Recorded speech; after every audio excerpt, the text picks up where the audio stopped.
Hola, ¿qué tal? En este domingo 18 de octubre del 2020, la Iglesia celebra el 29º domingo del tiempo ordinario, ciclo A. Y en este día también es la fiesta del evangelista San Lucas. Ahora se celebra el domingo porque la fiesta dominical supera la solemnidad, la fiesta del evangelista eh, San Lucas. Voy a leer el trozo del Evangelio y después un comentario. El Evangelio está tomado de el evangelista Mateo, capítulo 22, versículos 15 al 21. Los fariseos se reunieron para sorprender a Jesús en alguna de sus afirmaciones. Le enviaron a varios discípulos con unos herodianos para decirle: Maestro, sabemos que eres sincero y que enseñas con toda fidelidad el camino de Dios, sin tener en cuenta la condición de las personas, porque tú no te fijas en la categoría de nadie. Dinos qué te parece. ¿Está permitido pagar el impuesto al César o no? Pero Jesús, conociendo su malicia, les dijo: Hipócritas, ¿por qué me tienden una trampa? Muéstrenme la moneda con que pagan el impuesto.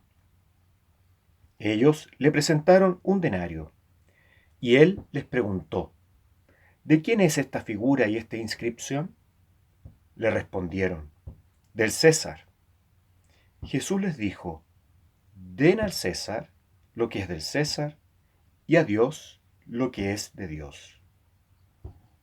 Hermanas y hermanos, esta es palabra del Señor. Gloria a ti, Señor Jesús.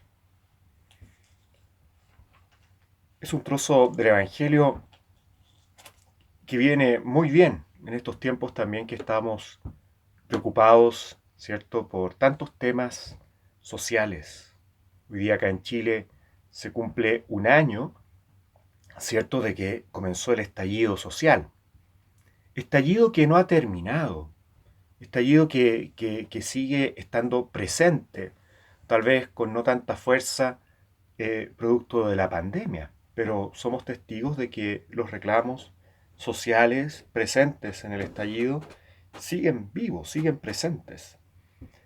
Y ha llevado a este plebiscito también que vamos a tener como país la próxima semana, el domingo 25, eh, frente a la posibilidad, ¿cierto?, de una nueva constitución.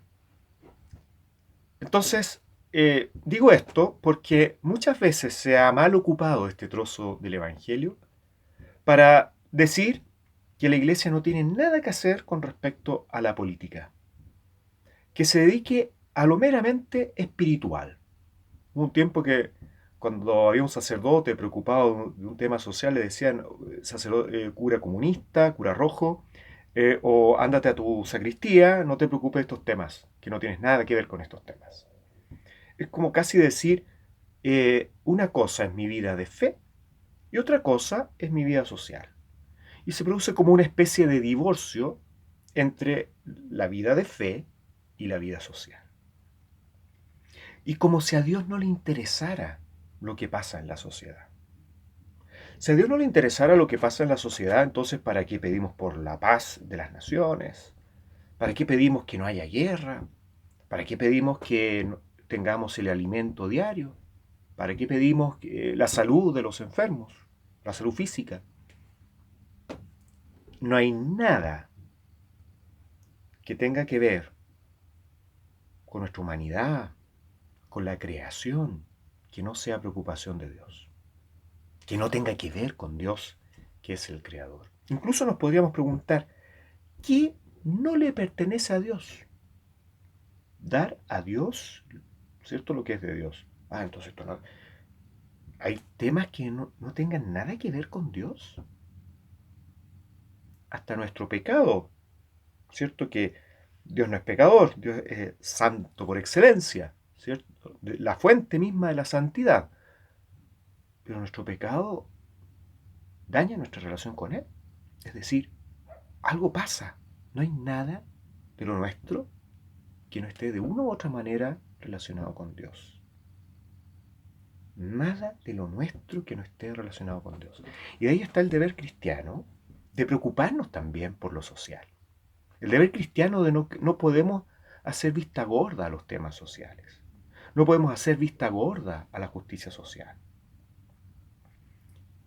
Muchas veces pareciera que la moral solo se refiriera a temas de sexualidad, temas del valor de la vida, y nos olvidamos que la moral es mucho más amplia, y existe la moral social, existe el pecado social, los pecados sociales.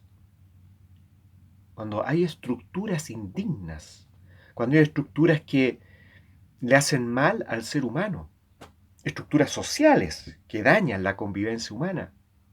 Estamos hablando de pecados sociales. Entonces, la misma guerra, qué gran pecado social. Entonces, eh, podemos decir que no hay nada de lo nuestro que no se relacione con Dios. Ahora bien, la pregunta que le hacen a Jesús en este trozo del Evangelio es una pregunta bien desgraciada, ¿ya? Porque ellos pensaban que Jesús no iba a tener respuesta. Las respuestas iban a ser sí o no. Dijera lo que dijera, buscaban la forma de dejarlo mal con los demás. Dijera lo que dijera, si decía sí, o sea, si hay que pagar los impuestos, pucha, entonces estás promoviendo la idolatría, porque acá hay una imagen del César. ¿Ah? El César es como una figura, se cría Dios, entonces estás proponiendo la idolatría, ¿cómo es posible? ¿Ah? Estás faltando, podríamos decir, a lo principal nuestro, o una de las cosas principales, lo que le debemos a Dios. ¿Verdad? Y si decía que no, o sea, no quieres que cumplamos nuestros deberes ciudadanos. No quieres producir conflicto con los romanos, quieres sublevarnos con los romanos. O sea, dijera sí o no, lo pillaban, como quien dice entre comillas. Pero Jesús se da cuenta de la trampa. Acá, que Jesús se da cuenta de la trampa, dejen hacer un paréntesis. Acordémonos que Jesús nos llama a ser mansos. No hay que confundir manso con menso. ¿Mm? Jesús es tremendamente inteligente, no lo pillan con las trampas. ¿Mm? Eh, a los cristianos no nos pasen gatos por liebre. ¿Eh? Eh, de repente algunos dicen, no, y viven su fe así y no tengo respuesta de nada. Momento, tenemos que ser, los cristianos tenemos que aprender de Jesús, la viveza de Jesús, que se da cuenta de las trampas, no lo hacen tonto. San Juan 23 tenía una fórmula muy hermosa frente a esto, ¿no? También, de no hacerte el tonto. Decía, eh, frente a las cosas a veces negativas que uno va viendo, y también positivas. Él decía, ver todo, darme cuenta de lo que va pasando, tener una mirada amplia de las cosas, ¿cierto? Darme cuenta de lo que está ocurriendo en la sociedad, darme cuenta de lo que me pasa a mí, lo que le pasa a los demás, ver todo, o sea, una mirada amplia, en ese sentido lo decía. Segundo, corregir poco porque si corrijo todo lo que veo que está mal, todo, pucha, al final nadie va a captar qué es realmente lo más importante, qué es lo más serio, lo menos serio. Van a encontrar que soy un pesimista permanente, ¿cierto? No. ¿Ah? Y disimular mucho. Es decir, si hay algo malo, pero no es tan grave, y para no pasármela corrigiendo todavía, disimulo, hago como que no me di cuenta, entre comillas, ¿no? Pero lo vi. ¿Mm? Ya habrá el momento tal vez en que tengamos que corregir esto, pero para no saturarle correcciones, ¿cierto? Hay un tema como de sabiduría en esto, ¿no? Es decir, no podemos estar corrigiendo todo, sí lo importante, ¿cierto? Entonces lo otro no es que no lo veamos. Interesante, eso que decía San Juan 23. A mí me parece que es un buen criterio porque son tantas las cosas negativas que vemos permanentemente que si corregimos todo, ya después al final somos mirados como está haciéndonos daño todo el tiempo. ¿Ah? Es decir, ese era como el paréntesis, ¿no? Entonces, acá quiero entrar en esta perspectiva, en la perspectiva un poquito de Jesús, ¿cierto? Eh, ¿Cómo nos invita a mirar la realidad? En su respuesta está el cómo enfrentar la realidad. Por un lado, al dar su respuesta muéstrenme, y tienen la imagen, ¿cierto?, del César, la inscripción. Dice, den al César lo que es del César y a Dios lo que es de Dios. Es una respuesta magnífica. No les dice sí o no. Primero le está diciendo, aquí lo que hay que hacer no es un tema de idolatría. Ahí está la figura del César, que representa algo del César, algo que pertenece al César, y por lo tanto, denle lo que le pertenece. Estamos bajo, ¿cierto?, el Imperio Romano, y tenemos deberes ciudadanos con el Imperio Romano. ¿Ya? Tenemos que cumplir nuestro deber ciudadano. Y eso no es idolatría. Les hace una enseñanza social, en el fondo. Jesús metiéndose en un tema social. Sin embargo, no se queda ahí. Dice, y mostrando que no hay idolatría, porque el César acá claramente no es Dios. Y por eso Jesús dice, den a Dios lo que es de Dios. ¿Ya? Por lo tanto, está diciendo, no es idolatría, porque esto es algo que se refiere al César, no a Dios. No estamos hablando de idolatría.